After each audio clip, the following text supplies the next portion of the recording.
Long time no see, Yatsushiro-senpai. I say it hasn't been that long, but actually maybe it has. She elegantly covers her mouth to hide a smile. I warn her that she's spotted talking to me, it could affect her chances in the election. It's not a risk could make me lose the election, but I'll go ahead and lose it. Neither you nor Ringo-san have done anything wrong. She says that like it's completely natural. I feel my heart clench in my chest.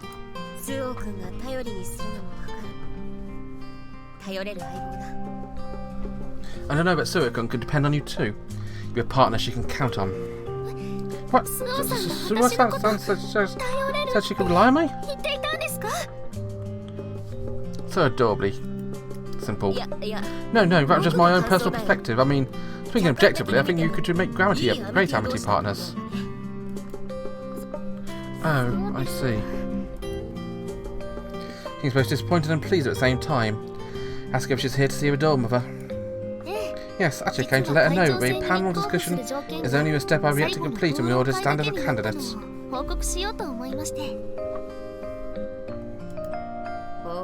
Oh. I heard you passed the second hurdle, but you've made it over a third one now too, huh? Which means... Yes, I need a recommendation from at least one member of the faculty. Got my letter from Domo Akademy. I nod. Actually figured she'd get hers from Sister Basquiat, but... Maybe she wanted to avoid any implication of unfairness in her going to her own primary teacher. So she went to the Domo Akademy instead. Being a Domo might raise a few eyebrows, but... She does at least teach the second year etiquette and gardening classes. About a panel. Don't suppose it would be possible for you to tell me what kind of topics were brought up in previous years? I'm afraid not. I was never told what topics were brought up beforehand, or give any past examples either. Of course. Her braids drooped dejectedly. Given out over for turning up to Ringo, I decided to spill some beans, at least provided it doesn't go an unfair advantage. I can't tell anything about discussion topics or the actual process, but I can tell you that there are usually 3 faculty members and 2 council members on the panel. You need to sway 4 or 5 in your debate. 4? That sounds awfully difficult. That's why it's the final challenge. All the panel members are randomly chosen, but you'll be fine. I was endorsed by all 5. So you think as long as I take it seriously, I'll be okay? There are more than a few students who could pass the first 3 steps of becoming a candidate, but... You have about 9 in 10 chance of passing a final panel. That doesn't sound like it'll be fine at all. There's more than just one topic, so... Forget I said that. Anyway, yeah, you'll be okay. Suoh-kun reminds me a lot of myself. Suoh-san does? She's always way ahead of me.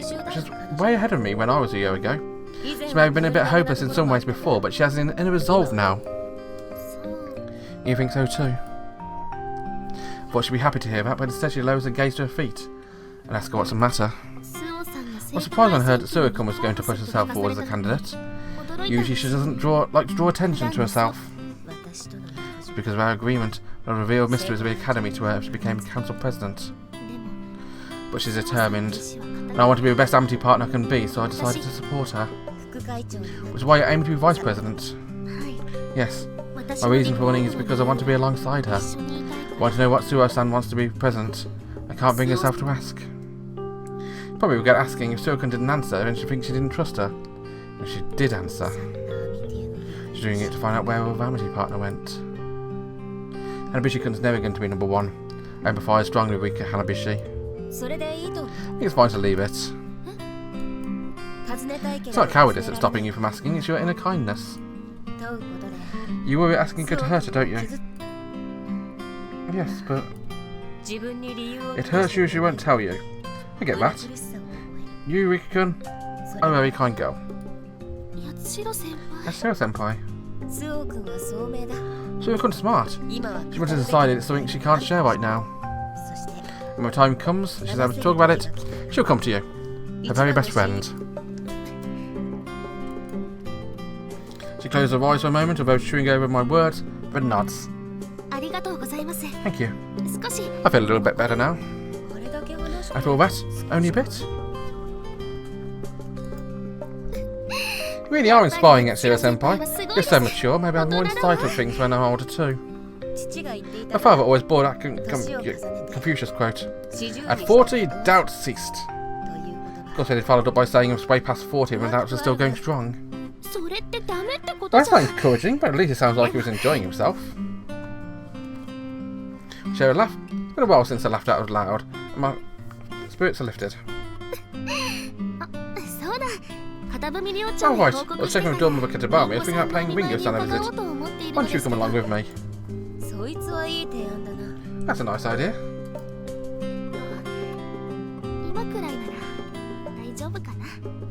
I wonder if now's a good time though. Why wouldn't it be? Her sprain's bad, so she's been able to attend class. The girls are ignoring her, feel bad about it, so I've been visiting her every day. Swingers also been able to patch things up with her classmates, who's been giving her the cold shoulder. That's never load off in my mind.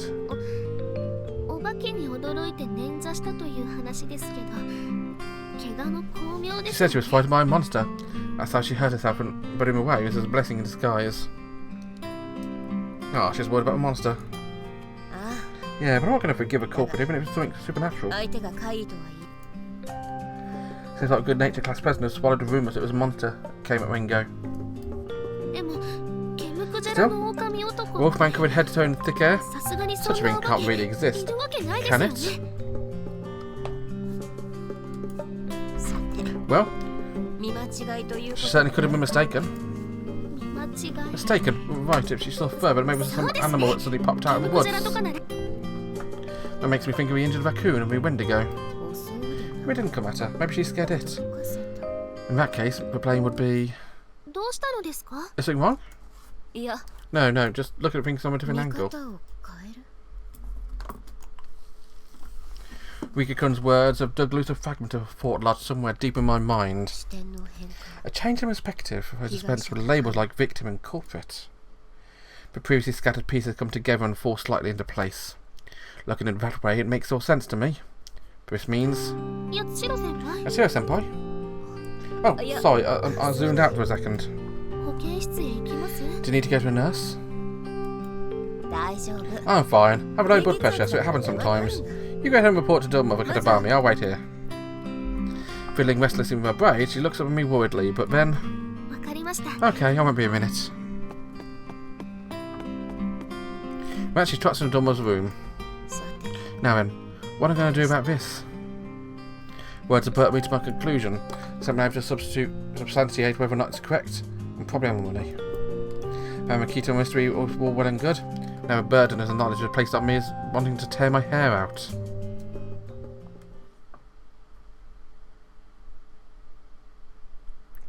To be honest, I've become fairly disenchanted about identifying the culprit behind the werewolf or bell tower incident.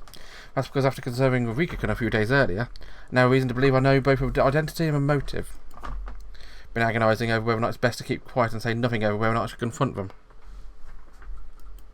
However,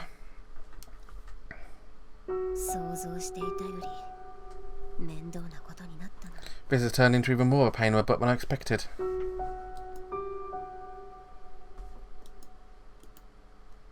The Council of Nicaea have been spurred into action, resolving the search for a culprit behind the werewolf incident. And while I've been still wondering whether or not I can condemn them for their crime. Okay, Mr. Yatsuro, please go ahead. So tell the council I would inform them of what I knew about the circumstances surrounding the incident. Sister Basket is also here as a representative of teaching staff. Along with... The Vice President, Naone Kamikado, is gazing at me somberly. Well then, where shall I start? Of course I don't intend to reveal the whole story while still wavering. Said I plan to take a leaf out of Yagaki-kun's book, reveal enough information and conjectures to convince my audience, while obscuring the rest. Please, start from the beginning. At encouragement, in front of the entire Council of Nicaea, I'll start explaining how I'd set out to meet Ringo at the chapel. Tell them how I'd waited and finding strange she didn't show up, I'd gone to her room. Of course, we've been having regular secret dates at the chapel for a while, but I can't exactly reveal that in front of Sister Basket.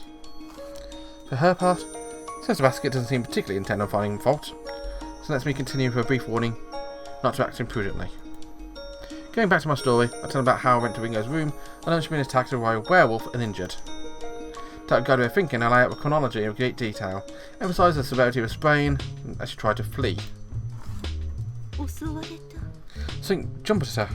That sounds like there's a third party there with malicious intent. Looking at my audience, they discuss their theories amongst themselves. I spread my arms dramatically.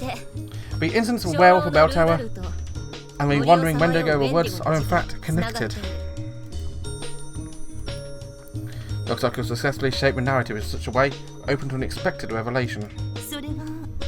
And what do you mean by that? Earlier this fall, the original Wendigo incident turned out to be people looking after an injured wild animal, giving food until it had healed. Because I don't know if the dorm Academy is behind it, but I'd heard about students who were keeping the animal in their dorm room. Explained how students had continued to feed vegetables to the creature, even after it was released back into the woods, but carried him out in a white sack.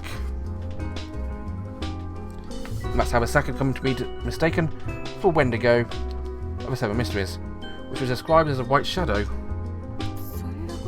So that's what it was. While their actions went against school rules, they were out of a desire to be good, meaning we shouldn't criticise them too harshly. Isn't that right, Sister Basket? Indeed. Getting a hint she shouldn't bring up Dorm Academy's involvement, she goes on along with me, albeit half-heartedly. Leaving vegetables here at regular intervals meant that wild animals in the area grew accustomed to being fed by humans.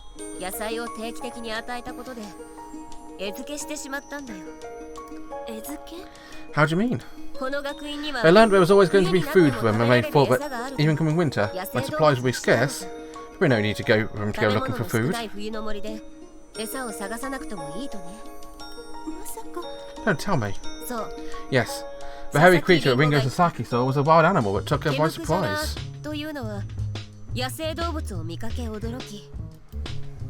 And in a panic, she hurt her ankle.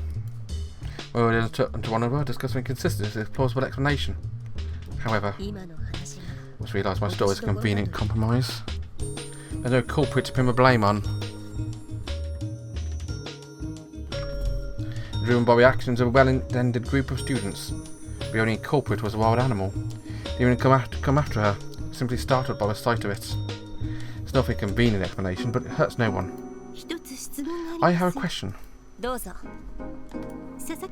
saw Miss Sasaki's injury for myself was rather severe. Any worse, an ankle would have been broken. And you're saying she sprained after being startled.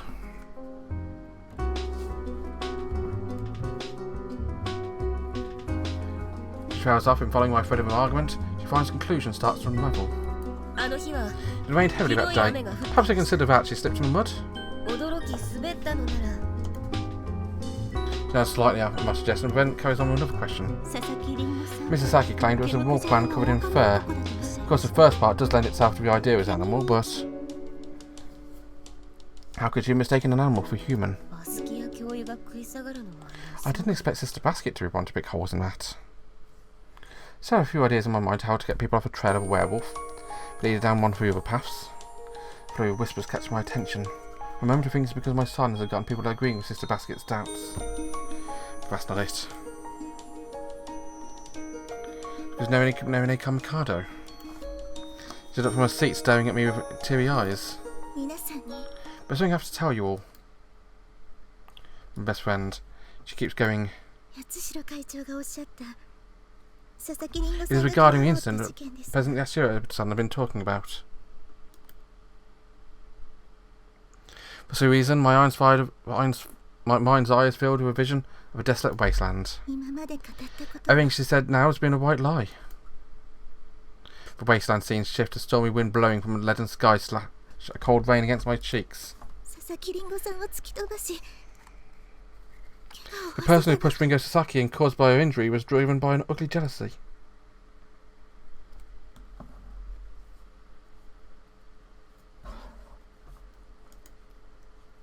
Stop. It was me.